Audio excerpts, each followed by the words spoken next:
Great. That's excellent. So we're going to start, as Jonathan just said, I'm now part-time researching for Pevsner. So I thought I'd start with what Pevsner had to say about the building. And he says a few other things as well, but an extensive building of many periods. And I hope I'll be able to show you that as we go through.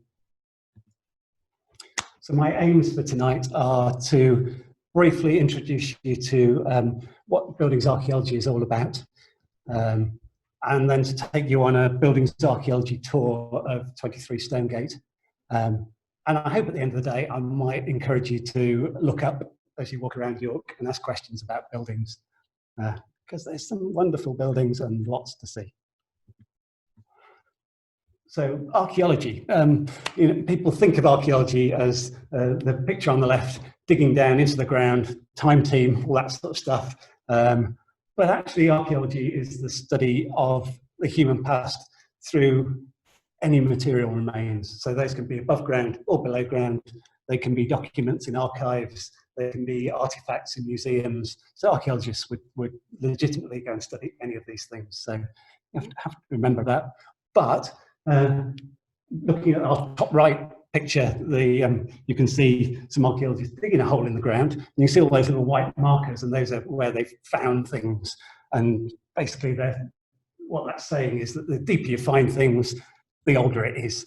And that you equally can apply to buildings. It may not always be below, it may be alongside, but you're looking at joins between different layers and trying to see what comes first and what comes later. So this idea of stratification that comes from geology, and you know, with Strata Smith in the Rotunda in Scarborough, that's not so far away. So that stratification idea is the key concept for archaeologists. So buildings analysis, this is one of my contemporaries on the course, Richard, who got to go on a nice trip to Jersey and use lots of fancy instruments. But for the purposes of this talk, we don't need any fancy instruments. We're just going to use our eyes and a camera and maybe a little dip into the archives. So when we're looking at a building, what are we looking at? We want to look at the materials that the building was made of and how they've been used to hold the building together. We're going to look at the form of the building, so that might be for polite architecture that's been architect designed, that might be architectural details, but for buildings that are vernacular, which is what this building was originally, so those are buildings that weren't designed by an architect, they were put up by artisans and they were based on local materials and traditional methods, then it's the construction techniques that you use to date the building. So we're going to be looking at the form in that way, and then we're going to be looking at we'll touch to a certain extent on the function of the building. So does this building have typical forms that correspond with the way it might have been used in the past, and how does that relate to the way it's been altered over time? So we're going to use those 3 Fs as we go through. So now onto the building itself. So we're going to start with the context. So this is the York Central Historical Conservation Area appraisal map of the medieval streets character area. So although Stonegate was the original Roman Via Praetorum, it's actually a medieval street, really, when you walk down it, and the buildings you see each side of it are medieval. And most of them are timber framed, although you can't see that many of the timber frames when you walk down the street today. That's because they've all been faced in brick. But wherever you see a little jetty, a little overhang down the street, it's likely that that's medieval and it's timber behind it. And then it's all been faced up in brick later on because it became fashionable and timber went out of fashion. You'll notice on the picture that there are lots of little narrow plots. So there's lots of little narrow buildings that have they go a long way back from the street, and they're called burgage plots. And that's to do with the medieval patterns of land ownership. So these were rented plots, and burghers eventually became the people who voted, and as we can go through into sort of rotten boroughs and things like that. But at this stage, it's to do with the land ownership, and that's reflected in this building, and I'll show you that later on. So we're going to take you through a walking tour, lots of pictures of Stonegate now. So we're going to start at the entrance from Stonegate. You can see Stonegate in 1892 didn't look very much different from today. You can see that you can see the burgage plots as you look down that right-hand side of the street. All those little gable ends you see pointing out of Mulberry Hall, each one of those would have been of a burgage plot. And about the fifth one down is your medical society is underneath that. You can't quite see it because it's set back a little bit. Mulberry Hall actually was a bit of an exception because the Bishop of Chester owned it and it was a big plot, so that probably wasn't quite. That was 3 plots altogether. When you get to the entrance, we're kind of a little bit in reverse, because the entrance used to be narrow and it used to be a tiny little gill until 1884, when Tempest Anderson, we know from the deeds, he bought a bit of land from 21A on the frontage in order to double the size of his entry. And you can see double the size of his entry because he cut straight through the house over the top and put some some iron pillars, because they were Victorian, some iron pillars underneath to hold the house up and stop number 21A falling down. John Miller said, when the architect who undertook the 1970s renovation, said that these were typical products of York foundries at the time. So I thought I'd go and look in the archives and see if I could find anything. So this is from the Castle Museum archives in the bottom right-hand corner. And it's not quite the same, but it's pretty close. So these were pillars that they sold to woolen mill owners to hold up the floors of their woolen mills. And Tempest Anderson used those to bulldoze his way under 21A. We're going to walk down the passageway now, coming up to the main door, and we're going to look to the left to the bit that's known as the Paradise Chamber, which I think comes from the deeds somewhere that it was referred to as that. And there's a few things I want to point out about that. So the first one is that it's got a really steeply pitched roof. It's really narrow, and it's got a really steeply pitched roof. The reason for that is that in medieval times, these were thatched, and for your thatched roof to be waterproof, has to be steep. If you bring the pitch down, it's going to leak. So if you go around York and look up and see steeply pitched roofs that might have tiles on today, they would have been thatched at some stage in the past. There's only one pillar that you can, only one bit of the timber frame that you can see on the outside, which is in the front corner of the building as you walk down the passageway. But actually behind all that brick and rendering, there is a timber structure that holds up the roof.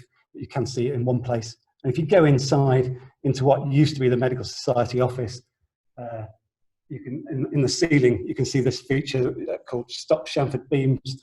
That you can date through these different styles that they cut the beams to, and this says it's probably late 16th to 17th century. We're going to look on the opposite side of the entrance passageway now, and the left-hand image is looking up steeply towards the northwest wing gable.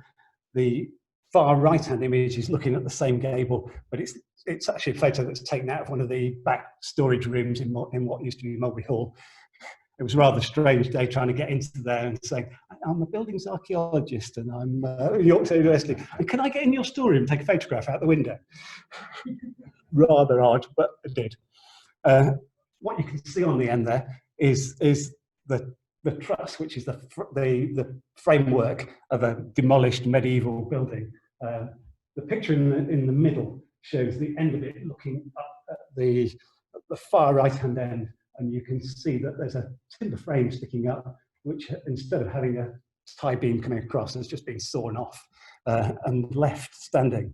So for some reason, when they built the new Elizabethan timber frame behind it, they didn't demolish that bit at the end. I suspect that it was supporting the neighbour's property and they didn't want to take it down and run the risk of demolishing the neighbour's house while they were demolishing their own, and that they just left that standing and built on the inside of it.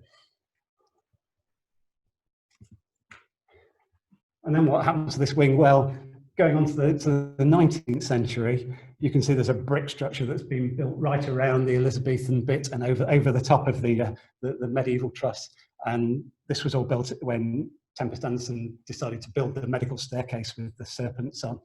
And instead of cutting through the Elizabethan wing to put a staircase up, because he probably thought it was going to fall down, he just built around the side of it and opened it up. And I'll show you how that looks on the inside in a little while.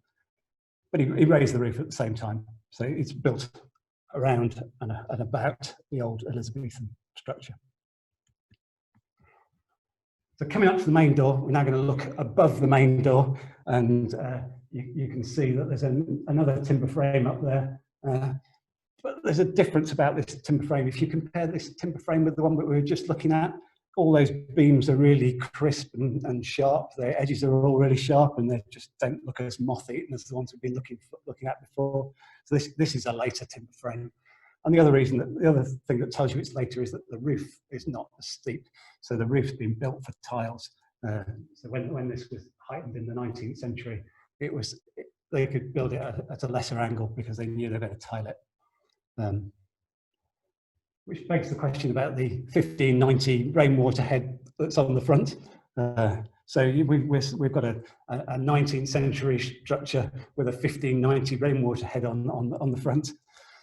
So there's two possibilities there. There's one that they took it off and put it back on. They liked it. It came, I suppose there's three. It could have come from somewhere else, but that seems less likely. Or actually behind that render, there is a 1590 frame behind that bit of rendering. It's only the top bit that they raised. Without taking the building apart, it's difficult to tell which one of those it is. There's a problem with taking dates on sort of rainwater heads and date stones and things like that, because they didn't always reflect the date that the building was built. So if you have a house that's got a date stone on it, it could have been when they renovated it rather than when they built it, or sometimes it just celebrated the marriage of some people in the house, and so it doesn't always tell you. So you should always take them with a pinch of salt. The ones that are more built into structures like the fireplace, or that they're built into the frame around the door, they've probably got better provenance than one that's just cut into the brickwork. But going to go up to the porch now, and we've gone away from the vernacular architecture of the other bits, and now we've got something that's architect designed. So this is a classical inspired, Greek inspired feature of the building. The entablature is just a technical term for anything that sits above the top of a column. So it's all that bit above the top of the columns. So there's a pediment at the top, and there's a dentelated cornice below it, so like teeth, and then there's a frieze with oak leaves and roundels on the bottom, if you want the description.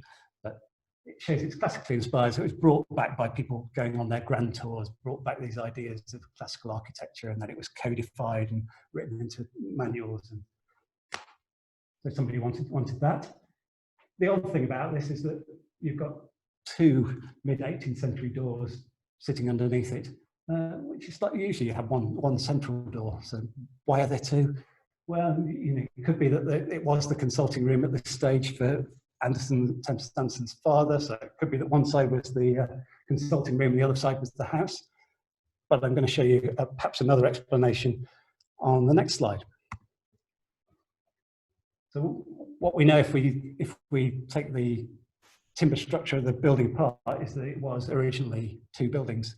So in blue outline there's a range, a timber frame there, and there's a timber frame on the southwest side, and there's a gap between them where currently is the passageway through to the garden at the moment. And I think it's likely that these were two different burgage plots with two separate houses on, because it would make far more sense with the ownership patterns, and that they gradually were brought together. Eric G, when he gave his lecture, said it was originally probably 5 different houses that have gradually been amalgamated together. And I'm going to show you one other one that's definitely been amalgamated in as we go along a bit further later on. But for now, the next thing I'm going to show you is the timber frames of these two ranges and where they appear within the building. So I've color-coded them as orange and blue, and I'm going to show you orange and blue ones here. So if you're walking down towards the garden, down the passageway, it's on the right-hand side, because this photo is taken looking back up from the garden, and you can see an arch box structure sticking up into the top left-hand corner of that, and that's a wooden frame, an arch brace, a timber frame that's been boxed in and hidden. And if you look at if you go into the garden room ceiling, I think it's now called the Tempest Anderson room. I noticed, I always thought of it as the garden room. If you look up at that ceiling, it's got huge, great, what appears to be beams in it. Are all boxed in. Well, they are huge, great beams. There's a timber frame that's sitting in there that in Georgian times they boxed in because they didn't like the look of it. And if you come through to the coffee room, you can see the most forward end of the same frame with that arched brace that I'm ducking every time I go into the coffee room. For the evidence of the southeast frame, it's a little bit more difficult, but if you go up the Georgian staircase, the east side staircase, then there's on the landing there, you can see the timber frame sitting in there. So that's looking out over the porch. I'm going to go through the passageway and appear out in the garden now, and I'll take you through some of the things the features that you can see in the garden block. So the first thing to say is that there's two gables there that reflect the structure that we've just talked about behind. So there's two timber buildings there in the centre. You can see on the right-hand one where there's that dark shadow that it protrudes. For the attic stories protrude above, and there's two brackets on each side that support it. So that's a medieval jetty where it sticks out. It would have stuck out even further, but it's been bricked up from below. So that will effectively mean the jetty doesn't stick out as far as it would have done. You can see it also on the black and white photo is the one that was taken by the Royal Commission when they surveyed the building in the early 1970s. So that's the jetty. In terms of dating the brickwork, if you look at the brickwork here, they're handmade bricks, so they're all slightly uneven and slightly irregular and not all quite the same size. So they've not been made in a brick factory, they've been made by hand. So they're probably 17th century bricks that have been used. I'd like to also show you the windows. So if you look at the windows on this elevation, that they're flush up against the front of that brickwork. They're flush with the facing brickwork. If you not all of them are original. If you look at the bottom right picture, which is the 1970s plan that John Miller did, and compare that with the 1970s picture above, you can see that some of those windows have been added in the 1970s, although they've used old windows or made them look as if they're old, certainly. They're not all original. But the sash windows are flush. And if you think government policy takes a long time now, if you think 1666, the Great Fire of London, they thought that windows flush up against were a problem, and that was one of the reasons why the fire had spread. It took them to 1709 to legislate to say that you should recess your windows. That's 40 odd years or more. And that legislation just applied to London, but then there was a gradual diffusion out, sort of from London to towns and gradually to the countryside. So there would be a gradual change as that sort of fashion, or it was dictated by law, but then became fashion to recess your windows. And in 1774, they decided even more that you had to put the whole box that contained your sash within the frame. So at that point, you find that the frames look smaller on each side of the window because most of it's then been hidden behind the brickwork. So you can that helps you to a certain extent to date your sash windows, but not everybody. It wasn't rigorously enforced, and it didn't happen everywhere, and it didn't all happen at once, and it gradually spread through the country. And I'll compare those with the windows on the 1880s block that Tempest Anderson put on in a minute or two.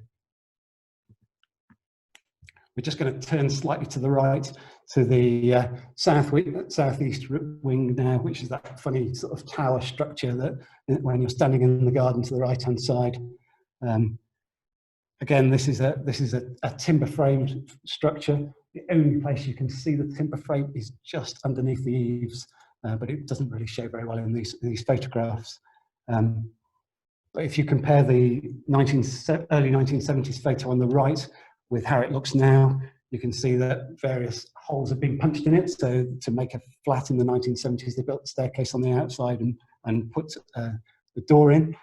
You can see that there was a door on the ground floor on the far right-hand side, and that was bricked up because you can see the new brickwork at the bottom where it's been bricked up. And if you go round to look at the gable end, you can see a couple of other blocked openings which were probably blocked earlier, right up in the top of the gable, and to the left on that's actually the second floor. So there have been windows there. Windows that are there now are bigger, and they're modern casement windows, but the windows that have been blocked up were smaller, older windows. If you look right up on the gable, you can see this feature called tumbled brickwork, which doesn't show very well on the photo. So I've put a little image above that shows you what it does look like if you get up to the right level and look straight on. That's a feature that was designed to try and weatherproof gables, because if you cut through a line halfway through bricks, then water would easily penetrate it. So they're what they call tumbled in.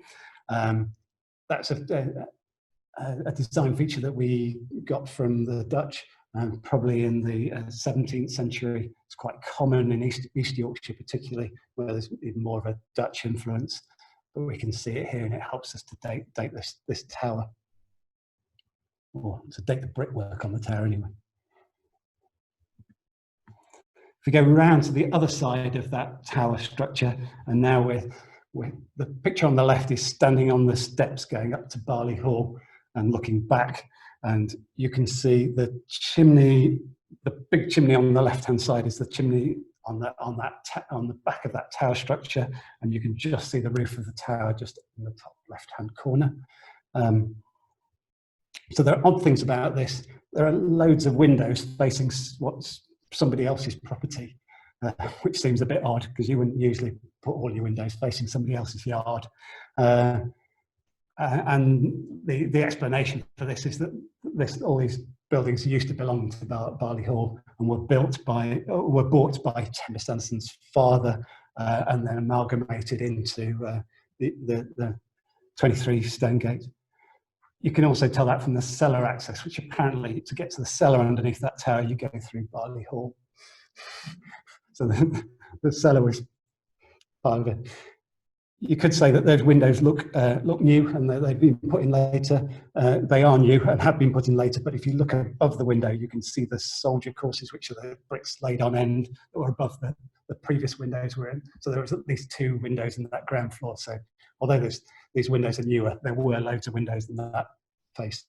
I'm going to tell you a bit more about the chimney on here later on, which helps us to date that part of the building as well. But I'll do that when we get onto the fireplaces that sits below it, because it makes more sense. This is the other bit of evidence that says that it was part of another house. This is the 1852 map of York, and the bit that says 23 there is the main part of the 23 Stonegate, and the bit that says SE is that wing. And you can see that they were in different parishes because the parish boundary runs through the middle of the building. It wouldn't have been designed like that. They must have been under different ownership and then been brought together later.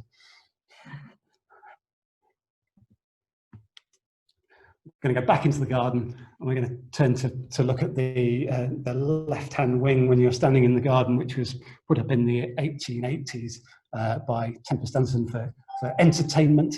So comparing it with the middle 2 ranges, the 2 gable ends, this has machine-made bricks, which are much crisper. They're all the same size. It allows you to have narrower joints of mortar in between the bricks, because you know they're gonna fit together, and then you're not got any irregularities you've got to work around. So that tells you they're much later bricks. If you look at the sash window frames on these, you can see from the shadow that they're recessed back, so they're at least 4 inches back. So it says that they've been put in after these building acts, or somebody's paid some attention to them up here in the provinces. the other thing I'd probably draw your attention to is the design of the sash windows. So these are Victorian sash windows, and the thing that you can see about as glass manufacture got better, we put more and more glass into our windows, and the wooden frames became smaller, so the actual glass became heavier. And if they hadn't changed the design, the problem with these Georgian sashes, with it being the joint that's pegged like that one, is that the glass would push the bottom out of the sash window. So they then started making them into these joints on the right-hand side with what's called horns. So if you can see horns sticking down on your sash frames, it means it's usually after 1850. And it reflects the improving glass manufacture techniques, but that then had to have an impact on the carpentry. If we look on the maps, you can see how this wing has been added. So in 1852, the library's already been built. That was built around 1800. But there's a building behind the library, which isn't there now. You can see that courtyard behind this window here is a different shape from what it is now. So that building was demolished, and Tempest Anderson, by the 1890s, it's changed shape on the map. So it's, you know, that it was built somewhere in that time period, looking at the local maps. Just to say something about the library, when the Royal Commission surveyed the building, they commented that they found various fragments of work stone in the garden, some of medieval origin. I don't think there's many of those left in the garden, and I think that's because in the 1970s they decided to put them into the loggia, those are the arches that allow access to the flat above the library, and those medieval bits of stonework that you can see were picked up out of the garden and put into that in the 1970s, I'm sure.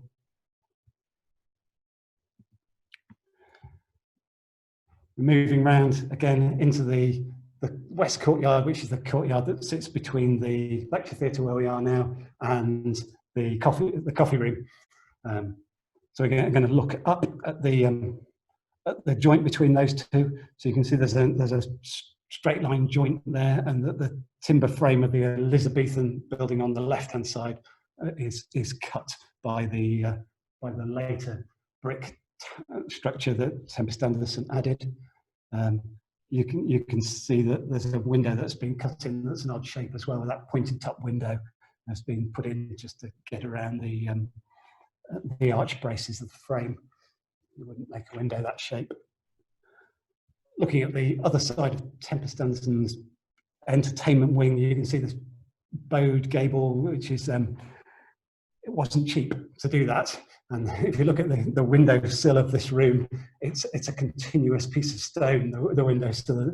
So again, no expense was spared here. You can see the extra height. So this ground floor was Tempest Anderson's dining room. The middle floor was a ballroom, and then he accommodated his guests on the top floor. And no expense was spared on entertaining them. Turning in the courtyard to face towards the coffee room, this was the picture on the left was how it looked in the early 70s when the Royal Commission came round. It was a bit of a mess, wasn't it? And the picture on the right is how it looks now. So it was restored in the 1970s. And the bottom right-hand picture, you can see evidence of the restoration. You can see a cut where a bit of oak has been spliced into one of the rotten bits. And if you look at that window closely, you can see lots of bits where it's all been spliced together. We know that wing is Elizabethan. This window is Jacobean style, so it's a later style window. The mullions, so those are the vertical ones, and the transoms, the cross ones, was very much a Jacobean style window. And the other thing that tells you that it's definitely been inserted later is it doesn't correspond with the frame. You can see on the inside picture of the coffee room that the big frame runs on the inside, and the windows sort of 6 inches further out. So if you were putting that in at the same time as you built the building, you'd make it fit to the frame. So it's a later addition. The wonders of Google Earth allow us to look at the building from the top. So So I'm just going to take you around a little bit, starting in the top left. There's you can see the cross range of Barley Hall that you walk under when you're going through Courtyard, and you can see the tower-like structure of the southeast wing next to that, which was acquired from Barley Hall.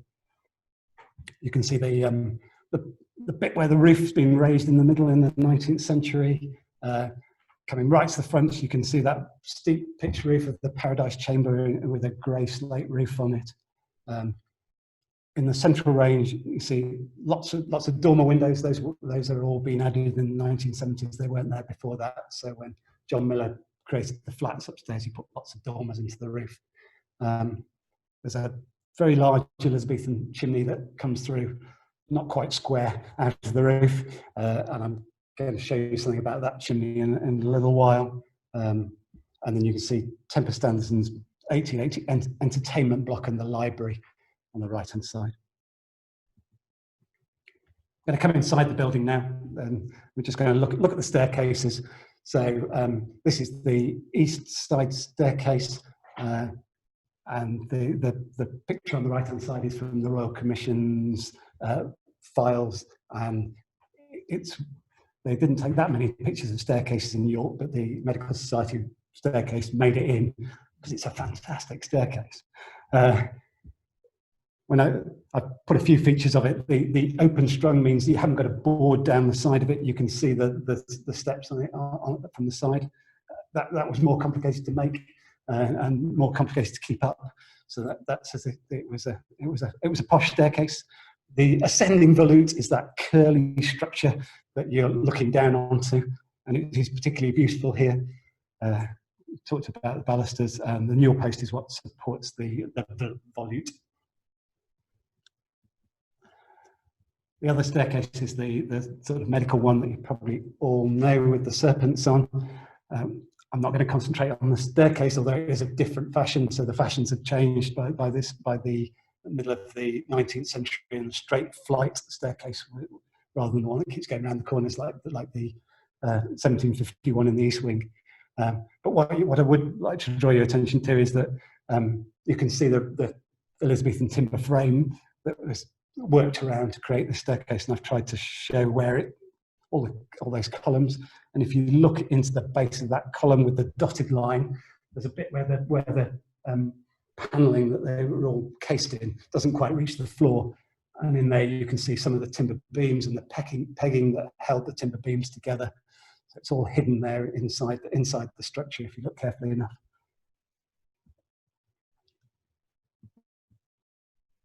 And that's reflected on the outside. I've already shown you this picture, but it sits in that widened bit where the staircase is, with the Elizabethan frame coming in the middle, and we've shown it inside and out now where that bit of the wings fits together. So to show you about the fireplaces. So there's a big Elizabethan chimney stack that sits in between the coffee room and the hallway in the middle. It's double-breasted because there's a fireplace on each side. You can tell that the cellar was there before they built the chimney, because the chimney is supported on the beams, and in 1976 they had to open up the floor. So I'm sure Stuart wouldn't like that access to the cellar, but on the bottom right. But they had to reinforce it because of the danger it was all going to fall through the floor into the cellar. Obviously, the brickwork has been added later. That's down there in the cellar.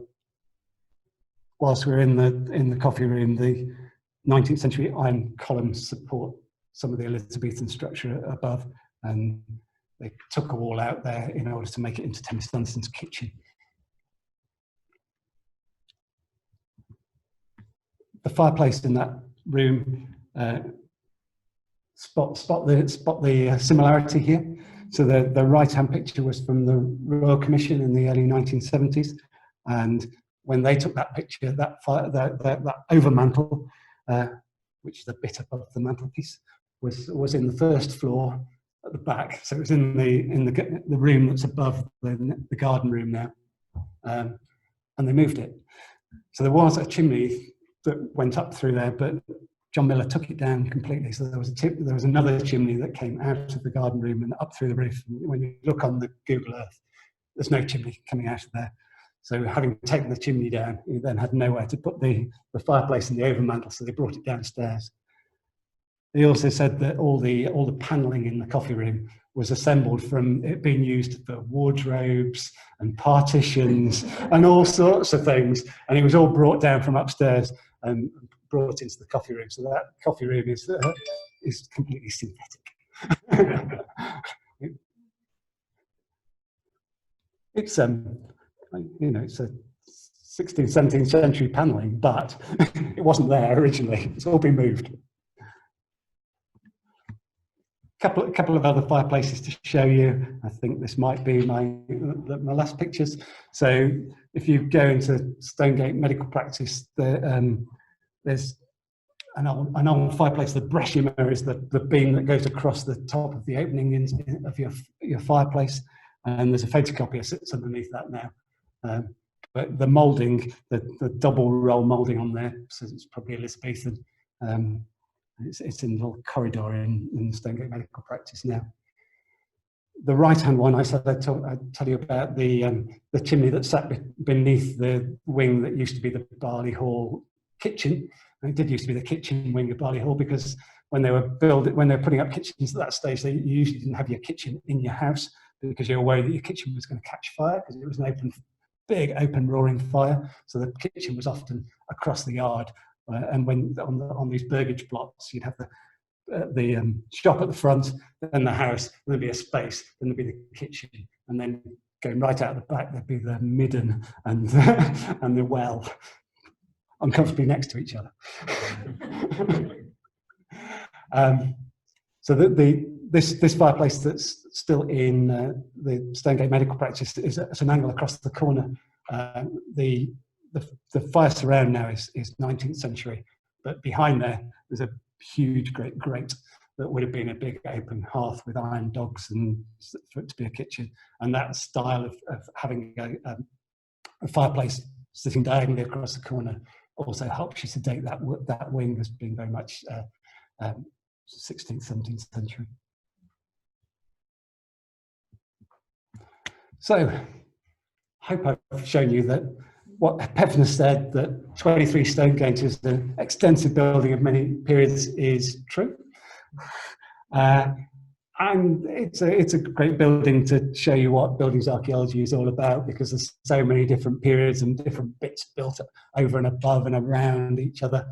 It's continuously been adapted, and it's not all dated by polite architectural features. It's dated by that stratigraphy, which I hope I've been able to show you. So I hope you enjoyed the virtual tour, and that when you walk around York, you'll be looking sort of, oh, can I see a pointed gable, or can I see a vertical straight line joint where things have been cut out and joined together, and ask questions about buildings as you walk around York.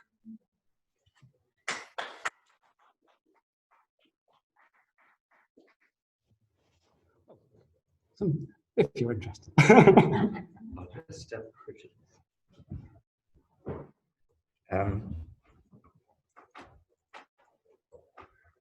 Thank you very much, Richard. That was fascinating, absolutely fascinating, and I can certainly see the motivation for a career switch. You've presented it with enthusiasm, and there's an academic rigor to what you've invested in that really came through in your talk. Thank you.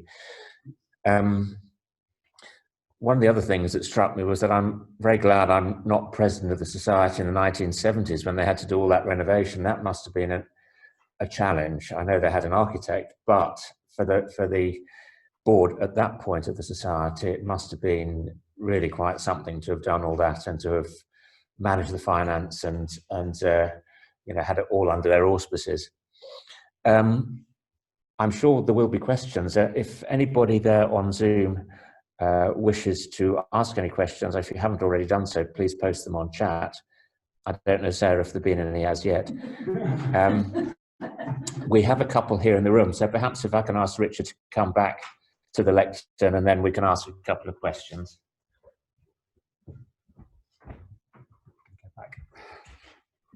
Catherine. So it's Catherine Griffith. In the days of having to get permission for everything, will we ever see interesting buildings like this in the future? Richard, you might need to repeat the question just so that people can hear. Catherine's saying, will we ever see interesting buildings like this in the future? I think we'll see lots of buildings like this, lots of people trying to preserve buildings like this, and we'll see people trying to renovate and maintain them because they fortunately all get listed. So Historic England says that if you've got a townhouse that dates from before 1700, no matter how much it's been altered, they're going to list it. And they'll list it higher grade depending on how complete it is. So this is two-star listing. So there are plenty of buildings around York from that original picture that I showed you of the historic streets. Most of the buildings along this street are listed. So if anybody wants to do anything to them, they're going to have seek the right permissions and do something that's in keeping that preserves the significance of the building. And that's what archaeology buildings is about. Trying to, what a lot of my colleagues would do is spend time researching buildings so that they can articulate the sort of values and the meanings of the building, and that feeds into a statement about what's significant about a building. And that significance is the key thing in law as to why to preserve these buildings. And what was the most interesting thing you found when you looked at this building? What do I like most? I like all the stuff about that wing that came from Barley Hall and how it all fits together, and that the cellars come from a different building and all that sort of stuff. That's all fascinating, really. I think when I started the archaeology buildings course, I was interested in 20th century buildings, really, but actually studying some old buildings makes you realise how fascinating they are, and they're not all about aesthetics, they're about their stories. Thank you. Just tell me when to start asking. Just one brief on that. So, when was the sort of transition generally between vernacular approach to buildings and having things with architect driven and that specialist field that was architecture? Again, you might have to repeat the question. So Jonathan's asking, when was the change from vernacular to polite architecture? The answer is there isn't a date.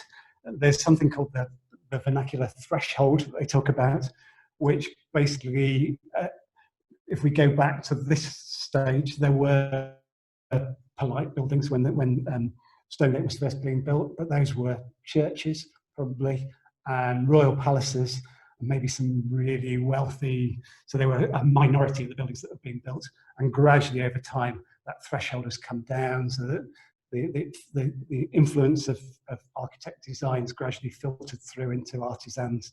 And so today, there are very few truly vernacular buildings, and there's sort of a curve that goes like that as time goes. We have some questions. We do have. Through You chat. want to stop sharing your slides so you can see the people. Yeah. So you sort of get more of a gallery view. If you press the red stop share at the top of it, yeah, and Right.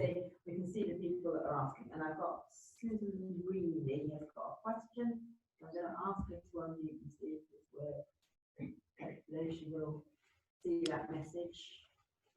There you are. So you should start. Oh, hi there. I was just thinking, Tempest Anderson was obviously very influential in all these changes to the building. And how long did he actually own it for?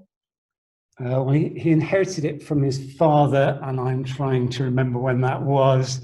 I think it was around about 1850, and he died in the 1890s, I think, on his way back from photographing the eruption of Krakatoa, because he was he was a photographer, and he took photos of pyroclastic flows was his big thing, wasn't it? So he had an influence on the building during that period, I think. But his father had obviously started the process. Okay, thanks. That's fine. Okay, I've got another one from Michael Horan. Can you just put the gallery sort of view up so that we don't see, we can see you? Okay, that's that one. There we are. So hopefully Michael will be getting an invite. There we are. He's there. I can see him. Is he unmuted? Yes, there. You can ask now. Hi. Hello. Thank you for the talk. That was very interesting. I'm quite surprised in a way by how little evidence one sees of much movement in the building, either the buildings as they originally were, or considering the number and range of additions. I just wondered how much movement has taken place within the structure over the years. Timber frames are hugely flexible, so they'll cope with quite a bit of movement without you seeing very much. And I suspect that an awful lot, any movement that's happened has then been disguised by the layers that have been put around it. I think I'm probably not the best person, but I know that John Miller was worried about, particularly about this Elizabethan chimney in the middle of the building. But I don't think there were a huge amount of other areas where there were major concerns that the building was going to fall down in the 70s. I'll just read this one because it's so short. James and Diana Drive want to know when listing began. Ooh. I know that when you look on the listings, a lot of them were from the 1950s, but the act that established it, I'm afraid I can't place that date at the moment. Certainly the early 50s. Okay, thank you. We've got a question from Anne Hamilton, which I will ask her to unmute. If she could do that. No. Hi, it's John Hamilton. Richard, thank you for a Hello, very John. interesting talk. I was wondering, since the Civic Trust now have stewardship of the building, if what work is proposed going forward, do you know, and when is that likely to happen? I don't know the answer to that, John. I did share my the module that I submitted. I shared that with somebody at the Conservation Trust 3 years ago, and they said they'd come back to me, but they never have. So I really don't know, John. Okay, Bob's got a question. I'll ask him to unmute. It comes out really quiet on there. It works better with Archie too. They are Bob. Hello. Hello. Oh, can you hear me? Well, thank you very much. That was very interesting. I unfortunately missed the middle bit because I spilt my glass of wine all over my lap. And, had to Oh well, it all went to the good cause. but my trousers are still wet. But I was going to ask, yes, it probably doesn't necessarily apply to the medical society, but it certainly applies to the house that we live in. When we took plaster off the walls, and it was an 18th century brick building, mid 18th century, it's got sort of like layers of wood within the brick, almost like supporting it. It's not quite a frame, and I wonder if that would have been found within the medical society, and was that a normal practice at that time? I can't think of why you would find wood within the frame unless it was an older building. That doesn't quite make sense to me. I think certainly John Miller said when he went behind the plaster in the medical society, you could find the timber frame going right down to the sill, and that all the wattle and daub that had originally filled in between the timber frames were still there. So that is still all cased in the walls in this building. So did they just then build the brick walls up on the outside of that? Yeah, they just build the brick wall the brick wall on the outside doesn't hold it up. The timber frame is still holding it up. The brick wall on the outside is just for show. Yes, apart from when you get to the Victorian bit, I guess. Apart from when you get to the Victorian bit, yeah.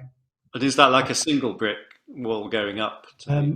I expect it's probably not a single brick. No, it's probably 2 layers, but whether there's a cavity or not, I wouldn't know. They did actually have rudimentary cavities that were ways of getting around brick taxes, although I don't think a brick tax was in place when they built that new wing. But certainly earlier in the 19th century, there were various ways of building walls with holes in because your bricks were taxed on volume, so you could get away with less volume of bricks if you had some sort of hole system in the middle of your bonding. I'm glad we've actually passed on the building to the York Conservation Trust, because it seems very precarious. I'm sure that was a good decision. Yeah, they you know, when they do something to buildings, they do it properly, and they do enlist people to look at the building thoroughly and decide how they're going to look after it. But it sometimes takes them a while to get around to it. Mm-hmm. Thank you.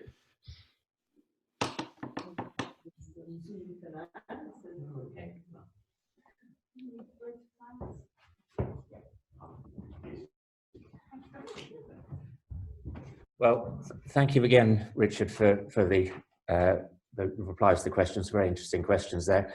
I'd now like to call on Catherine, who will give the vote of thanks.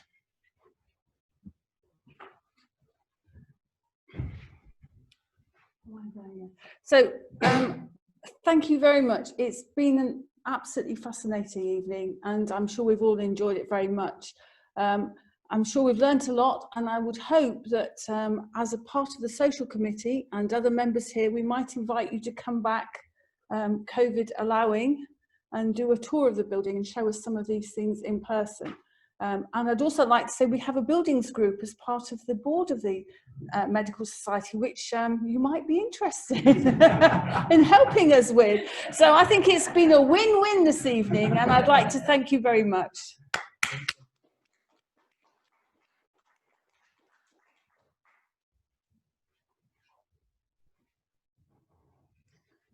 Thank you very much, Catherine.